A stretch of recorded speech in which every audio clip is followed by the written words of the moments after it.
Welcome to At Home with Kelly and Tiffany, where we share powerful tools, exciting education, and relatable views about holistic health, physiological birth, and thriving in the female body. We're home birth midwives in sunny San Diego, passionate about the alternatives that give women control and confidence in health, in birth, and in life. We've poured a lot of love into creating very in-depth and high-value offerings, a monthly membership, a physiological birth course, and holistic guides for the women who really want to dive all the way in. But this podcast, we want to bring zero-cost information about health and natural birth and make these important topics accessible, always. Your support of the show is also zero cost and means everything to us. When you leave a review, share an episode, and join our newsletter, it really helps us keep this space open, ad-free, and full of honest, valuable conversations. Now, let's dive into today's show. Okay. Welcome back to the At Home with Kelly and Tiffany podcast. I am Kelly. And I'm Tiffany.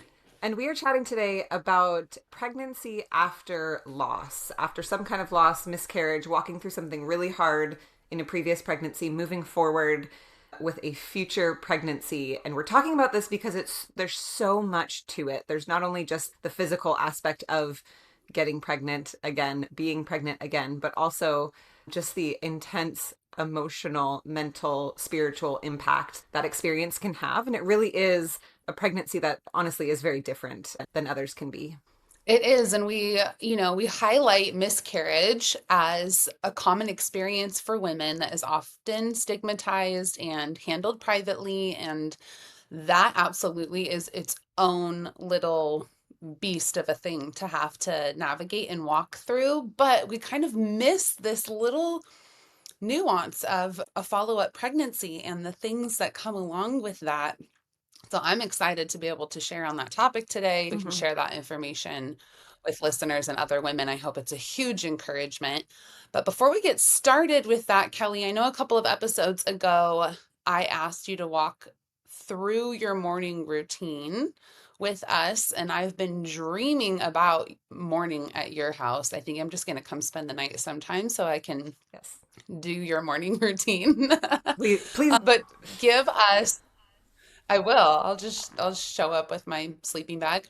Walk me through your nighttime routine now, because these rhythms in our lives as women who are pursuing holistic health, sometimes we get so caught up in the rigidity and the shoulds and the checklist that we miss the rhythm aspect of how important it is to have some of these pieces in a ritualistic way that fold in, and morning and night kind of hem in our opportunities for, as we wake up, getting some of those rhythms established, as we go to sleep, kind of capping out the day with some intention.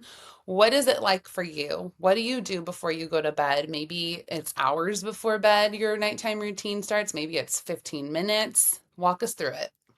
Yeah, as you just said that, it's funny because part of getting the morning sun in the morning actually is part of my nighttime routine technically, because it does help my circadian rhythm and all of that, which is just funny. So I never had a nighttime routine that was consistent by any means before I had my third baby, and she was maybe like 8 or 9 months old, and we finally were like, she was a terrible sleeper after 2 great sleepers.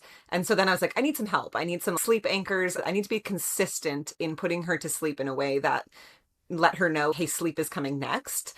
And then that wormed its way into my own head. And I was like, I think that's what I need too. I need some things that just associate, hey, now we're like winding down. Now our brain is going to like hopefully try to quiet itself. Now our body's going to try to chill out, nervous system, all of that. And so I kind of began to be as consistent as possible within a season that felt a little inconsistent. But now it's not technically as involved as my morning routine, but I don't necessarily need it to be. My nighttime always involves starting like with my skincare first. And I say skincare, it's literally just oil cleansing with beef tallow at night. But the oil cleansing part, like you put a hot little hand cloth on your face. It's one of my favorite parts of the day. It's literally a minute, but I'm like, oh yeah, this is like a little sauna for my face and it just feels so good. So I'll kind of get ready, get my, teeth brushed, flossed, tongue scrape, all of the things that I started to do for my oral health. And then that allows me to think like, okay, let me get dressed for bed. Let me get what I'm going to get on. I always put on socks as I'm getting my pajamas on because that's an association for me that I'm going to wear them while I sleep. But before I put those socks on, I am putting magnesium spray on my feet and on the back of my legs because, again, that is a helpful thing for my sleep, but also just a helpful association for me. And then eventually, as it gets a little bit closer to bedtime, I have a red light in my room that I'll use, therapeutically, but at night I just turn it on and it's not like next to me or anything, but it's just sort of like the ambiance of the red light. That's what I pick up a book and I read to. And usually one of my kids is in bed with me also reading. And that is kind of how I end the day, either with them or without them, is reading, falling asleep. Of course, a little bit earlier in there is like, getting kids to sleep and all of those pieces too. And so sometimes that weaves its way into the I'm reading, I'm taking a break, I'm putting them to sleep, I'm coming back and I'm reading kind of thing. So it's not quite as consistent, I guess, or rigid, I suppose. But all of those things then help me. Like once I'm able to close my book, put my earplugs in, I do have an eye mask. I've become very bougie, I guess, as I've gotten older about sleep because I know how much it matters and I'm just more sensitive. So I'm trying to. And then depending on when I ate dinner, I'll also have a little snack right before bed if I need to too, or like some magnesium tea and throw some collagen or something in there too for a little boost of protein to help my sleep. So that is like generally nighttime for me, depending on like what else is going on in our lives or what just happened in the evening, with our day. But that's kind of what I do. Okay, let's say you come home from a birth in the middle of the night and you're out of routine, you're out of that structure of just already being at home, or like you come home late from a date night or something like that, right? What are like three things that no matter when you're going to bed, you're not going to miss? Oil cleansing on my face, magnesium on my feet, and maybe sometimes I might miss reading, but even if it's late, sometimes even if it's just a page, I'll try to get that in because that really does help me fall asleep quite a bit. But I guess if not that, almost always the red light turns on too, just to set the somewhat terrifying but calming mood. It does have a certain red glow that's a Yeah. little creepy till you get used to it. That's Yeah, so awesome. that's You almost exactly described my nighttime routine too. And that's probably just because we talk about these things all the time and we love sleep and we're midwives who don't always get all the sleep all the time. And when we do, it's just so very precious. So, so precious. Okay, let's jump right into our topic today. I think the first thing that happens for women as they're starting to think about pregnancy after loss or after miscarriage is, and not for everybody, but women we have talked to have this overwhelming piece to sort out that is shame, guilt, the weight of responsibility for what happened in their body, and was it their fault? And is there anything that they can do to prevent it? And so I want to briefly encapsulate some of those pieces, some of those topics, because I know that that's on everyone's minds, but there's so much more that we are going to discuss. This is not an episode about preventing miscarriage, but we know that miscarriage is often not preventable, especially with things that your body is trying to sort out for you as just a non viable pregnancy. And it doesn't mean that loss is any less important. It doesn't mean that life is any less significant because it has chromosomal abnormalities or some other thing about this sweet little baby was not going to make it compatible for life. But that piece we don't have a whole lot of control over. And it was really interesting for me recently to have a conversation with another midwife friend who started to draw progesterone on all of her clients. And because the miscarriage risk is on the rise in her practice especially, but I think we've seen that happening in our dealings and interactions with our clients too. And so she started drawing progesterone right away on her clients to see if they're low, then she can offer some support to them with progesterone supplementation. But what we started talking about is this piece of, well, if the body was already trying to kind of handle this non-viable pregnancy and then we're adding progesterone in to the mix, are we artificially trying to preserve a pregnancy that shouldn't continue? And so that's some food for thought there. I know that's really heavy and kind of deep, but it's something that has been on my mind recently as we look at our options and we look at this idea of preventing miscarriage. I am all about trying to preserve healthy pregnancies, but there's an element of mystery that we just can't possibly know. And that the idea of surrender and trust and being present in the moment and supporting our bodies in the most, natural and foundational ways possible could be the way to go as you start to go, if you start to kind of spiral down the rabbit hole of what can I do? I need to do everything possible. So we'll talk a little bit about how that kind of interplays throughout the entire pregnancy, but strategies that can support the whole body that may not necessarily get all wrapped into trying to control or trying to, safeguard all the things that could be happening in your body is totally fair and approachable. Things that support health, things that help support natural fertility. Of course, there's no approach that guarantees that you're going to be able to prevent miscarriage, but coming from it from a whole root perspective, and just for the sake of those who are listening now, kind of eating up some of this information. If you're listening before your next pregnancy, you've already experienced a loss and you're just trying to process how to move forward inside of this potential prevention space, it is definitely worth looking into things like autoimmune disorders, PCOS, maybe some chronic infection issues that are happening in your body, thyroid, MTHFR testing. These are all things that should sort of be on women's radars if it feels right for them to take a little bit more clinical approach to preventing a future miscarriage. Yeah, and gosh, it's so hard because even just this week on Instagram, I probably got three separate messages of just like, hey, I'm pregnant again after this loss. And now all of it, I didn't realize how scared I was. And I didn't realize how I had this opportunity to like look into things after this loss. And now I haven't. And now I'm like, oh gosh, should I make the wrong decision? Should I have looked into these things? And like, just like you were saying, it's a smorgasbord of options that you have. Some people will be like, oh, I love information. And some people are like, that is not the way my brain is going to feel safest moving forward. And that's perfectly fine. So being able to say, like, this is individual, of course, that you can make the decisions that feel right for you. Like, that is perfectly acceptable in any situation, right? But what becomes hard is, so say you have experienced a miscarriage, a loss, and you're moving forward with pregnancy again. You've probably processed that loss pretty deeply at that point, but all of a sudden that gets brought up again, right? It's kind of in your face that like, oh gosh, yes, that grief, that struggle, it's kind of back in my face again because I'm experiencing a somewhat similar, potentially triggering kind of situation.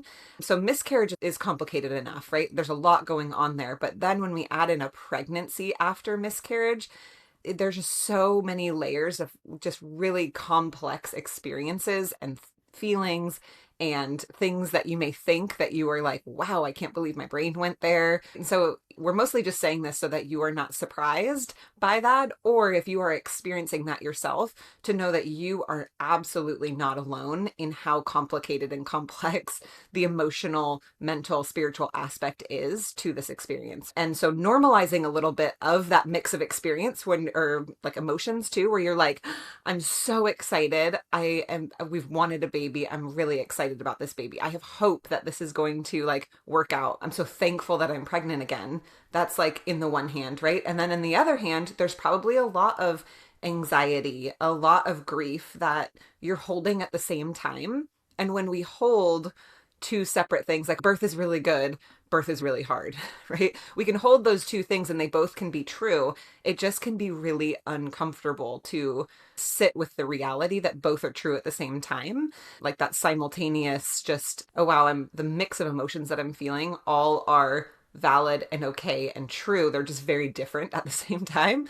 I just want to normalize that piece for you because that is something that most women will experience, whether they say that out loud to someone else or publicly or whatever. It definitely is a pretty common thing. But recognizing up front, if you are pregnant, there's no right way to go about processing or kind of walking through all of this. There's not like a, okay, we're not going to give you the 10 steps to being pregnant after because it's just not realistic, right? Everybody's experience is so different. The way that they're processing is so different. And then what you're feeling when you first get pregnant versus week 6 versus week 12, right? All of those things that may change and may evolve a lot over the course of your pregnancy. And so it's very common at the beginning of the pregnancy to have a lot of anxiety, a lot of fear. And as you move forward in your pregnancy, slipping into a little bit more hope, but then like the reality of meeting your baby and you're closer to your due date, anxiety can, kind of kick back up again. And so it's a bit of a roller coaster as you're walking that and being able to have somebody that you can kind of talk to, process with, whether it's a group of people or a really trusted friend or therapist, or it's finding somebody that you can kind of anchor onto to kind of process and hold space with you for that stuff is really important, because recognizing that you are not alone in it, I think, is one of the biggest helps. You mentioned, Tiff, at the beginning, all of these women, like it's a very common experience to go through a pregnancy loss, and that it sucks. That reality is really hard, but we don't always talk about the processing of that, and we don't always talk about this particular experience of allowing your body and your mind and your heart to feel some hope again, while also being like, I am like crippled with anxiety also at the same time. And so recognizing that you're not the only person experiencing that, and it's okay to talk about some of those, like, I feel this way and also this way. I had a really great, you know day here and a really terrible one here, and the highs and the lows, just being able to actually process, talk about the reality of that, saying that, man, I wish I could have met that baby. Like, that is heartbreaking for a mom to not be able to meet her baby. But I'm also still so excited about meeting this baby. And just the reality, again, of holding those two separate things can feel like a lot, but finding safe people to process with is going to be super important along the way. Yeah, and there are excellent physicians out there. There's excellent OBs out there who get this and who are able to take extra time and be compassionate. But if you find yourself wanting more individualized care, more compassion, more time to process some of these things, the midwifery model is really good at that. So I'm plugging that in for ladies who are trying to figure out who would those people be, who are the safe people who are going to give me time to process, who are not going to say, oh, you want to talk about that again. Oh, that's coming up. I thought we already went through that. I thought we already talked about that. The emotional landscape of this type of pregnancy is just really varied and wide, and the spectrum is really huge. I mean, women have fear of experiencing another loss. So we have to hold that in one hand, the what ifs, the thoughts, those emotional triggers that come up. There's guilt for not being over the loss and feeling badly about processing more of that grief in this current pregnancy that could feel unfair to this new baby, or guilt for feeling joy again. Does that somehow mask or cover up the holding space for that baby, the baby that was lost? There's sometimes this association with the grief is the only way to remember that baby. And so if I start to feel happy again about this future pregnancy or this future baby, am I wrong for being happy and excited about this next pregnancy when my only way of feeling close and connected to the previous pregnancy is just being sad and grieving? There's also a big piece that I think sometimes takes women by surprise of navigating testing that's available to them. I mean, we alluded a little bit to that in the prevention piece, but certain milestones, certain appointments, those can be treacherous places because, and we even are walking through this with a client right now who's like, I don't think I'm going to be ready for an official midwifery appointment with you guys until I get past the place of when I lost the last baby. I need to protect that space. I'm not ready to be excited. I'm not ready to have both feet in until I hit that point. That's just what I need. And I'm so glad that she was able to say that, and we can provide her support and touching base and be celebrating milestones with her while she waits for the right time to engage in like official midwifery care. Totally appreciate that. But there's some things like HCG testing that's going to measure, how on board pregnancy hormones are. Progesterone, we talked about, that's, low progesterone is a serious issue in women's fertility right now. Do you want to monitor that? Do you want early ultrasound? Is that going to be really helpful? And does knowing this information help you to trust, put you at ease, or does it the exact opposite? What are you going to do with that information? Is genetic testing important to you? Does it help to have that information about this, about things that we could potentially be able to capture in this pregnancy? For some women who would normally say, I'm not interested in testing, I don't want that extra information, that's not important to me, walking through a loss, being on the other side of it, could totally, and we've seen this a lot, find themselves in the place where they're like, well, old me would not have wanted to have this information.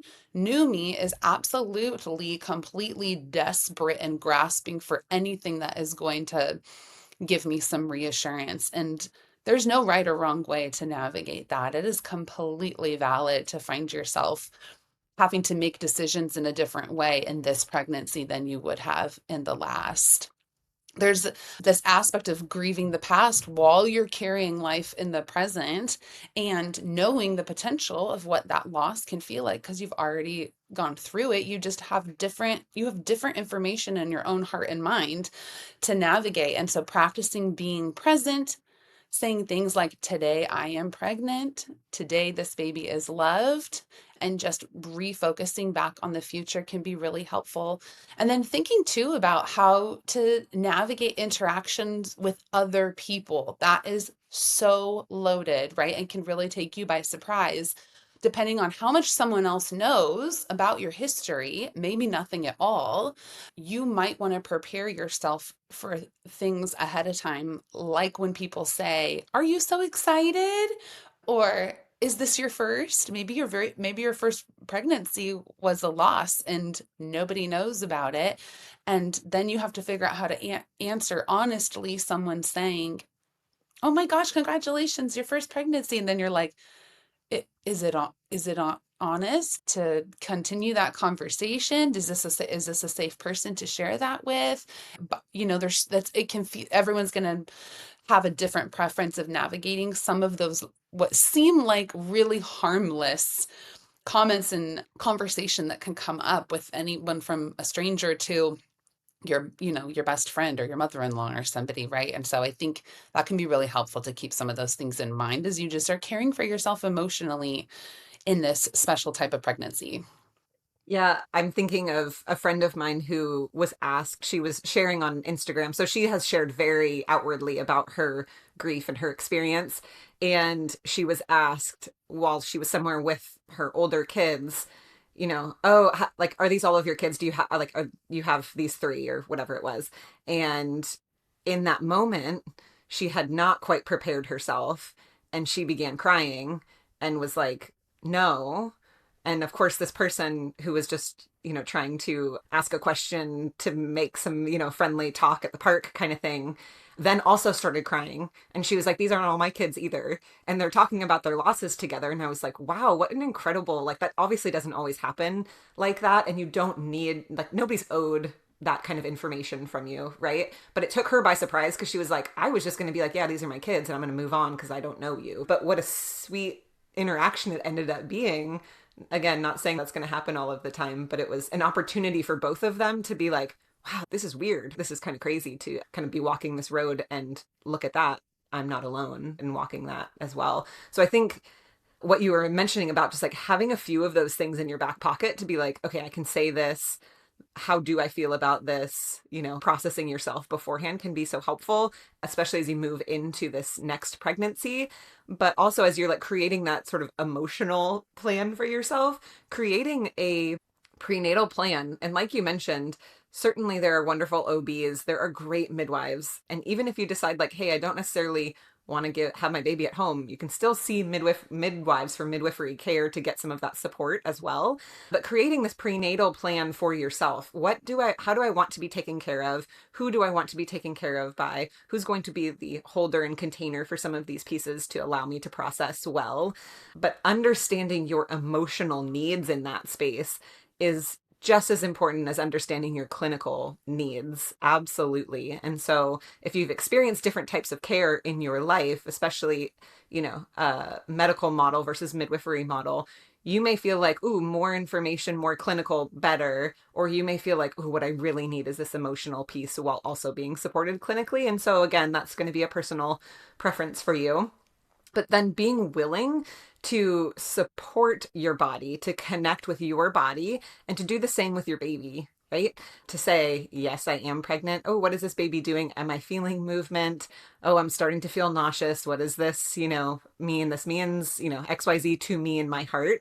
But being able to say, like, yes, this is what I'm actually feeling physically too, can be a really helpful piece because, yes, so much of it is emotional, but so much of this experience is physical as well. And you may have really varying degrees of acceptance on some of that and kind of relationship with your body as you walk through this next pregnancy. And again, saying that out loud because that would not be an uncommon experience. And I think as we consider some of the pieces as we're taking care of women who have had, they're pregnant again after a loss of some kind, we're constantly thinking about how can we reduce some of just that?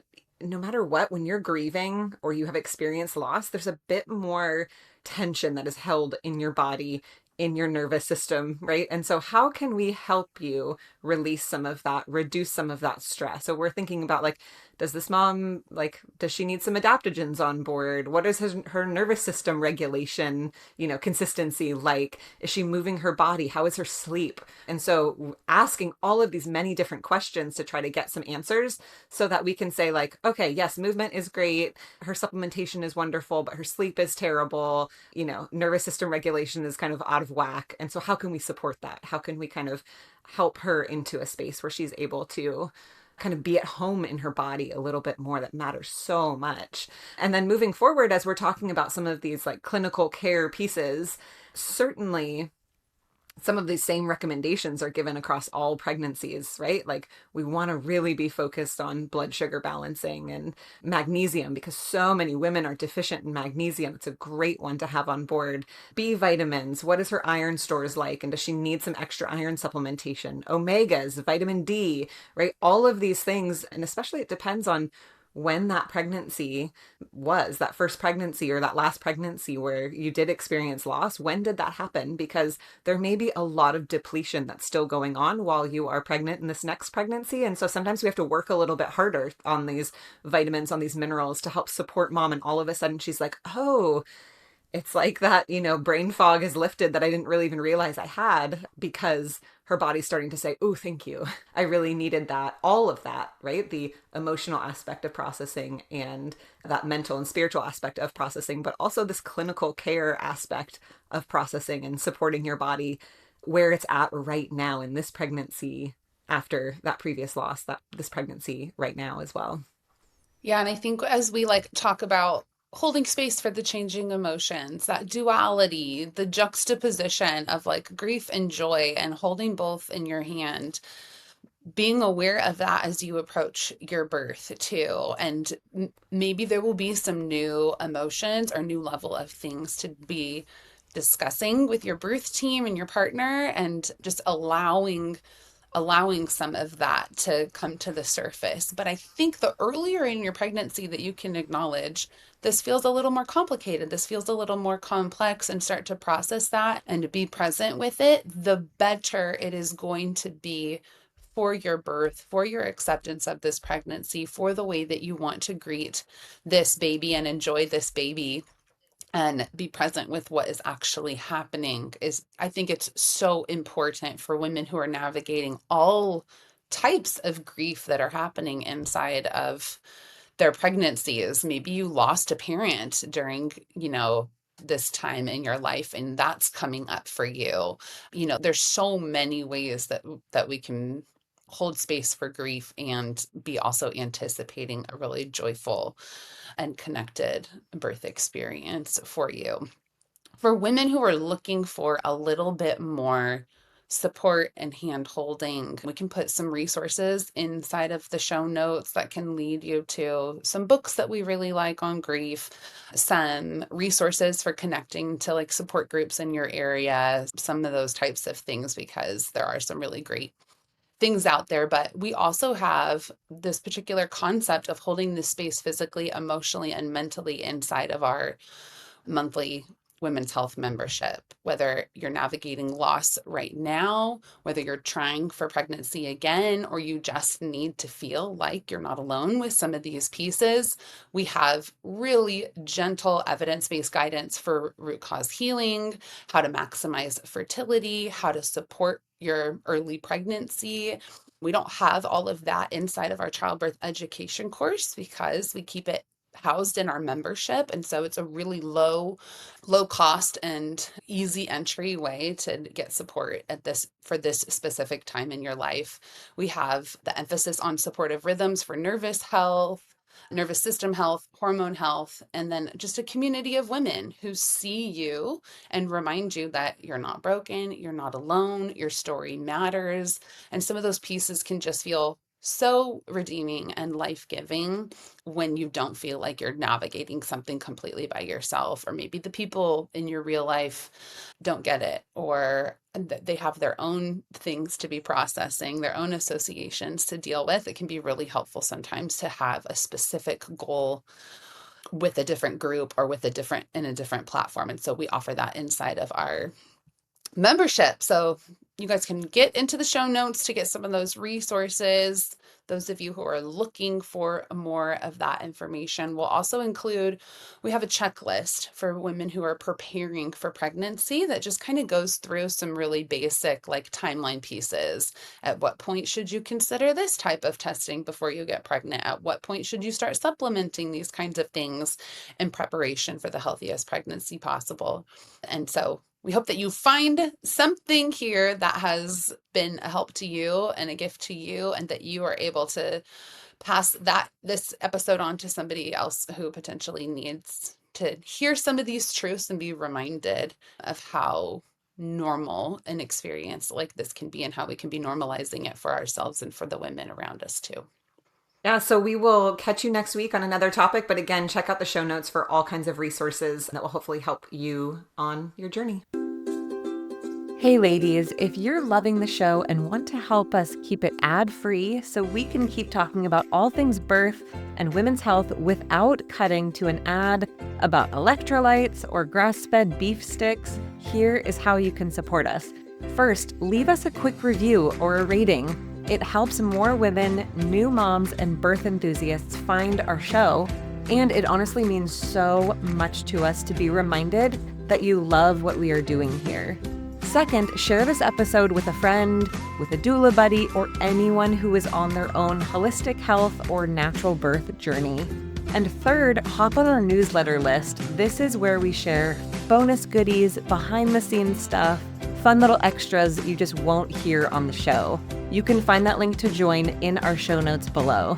Thanks so much for being a part of this growing, empowered community. We could not do it without you.